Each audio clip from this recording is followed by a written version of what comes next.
1944, le 6 juin à l'aube, les troupes alliées débarquent sur nos côtes normandes. Dans le Cotentin, c'est la côte Est qui fait partie de l'opération. Et plus précisément, le rivage qui s'étend de Kinéville à la baie des Vets, déjà nommé Utah Beach par les forces alliées. Et c'est à la 4e division d'infanterie américaine qu'est confiée cette tâche. Dès mars 1943, le général Hobart dessine le plus incroyable des projets, un char pouvant flotter.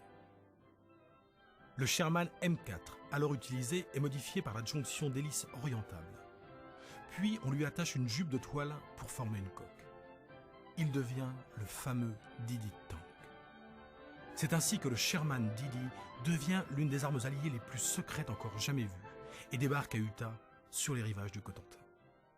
Les 741e et 743e bataillons de blindés sont largués à 5 km des côtes normandes. 5 km. La distance est beaucoup trop importante et l'état de la mer ne fait qu'augmenter la difficulté. Les premiers engins commencent à s'enfoncer. Plusieurs de ces baignoires de toile débarquent néanmoins sur la plage. 64 d'entre elles y arrivent.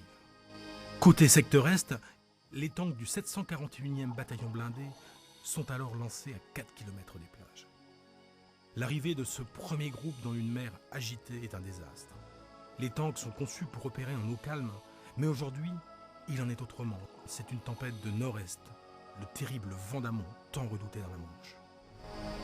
Même si les chars sont envoyés à la mer à la distance prévue, les barges de débarquement les transportant dérivent loin de la plage ciblée.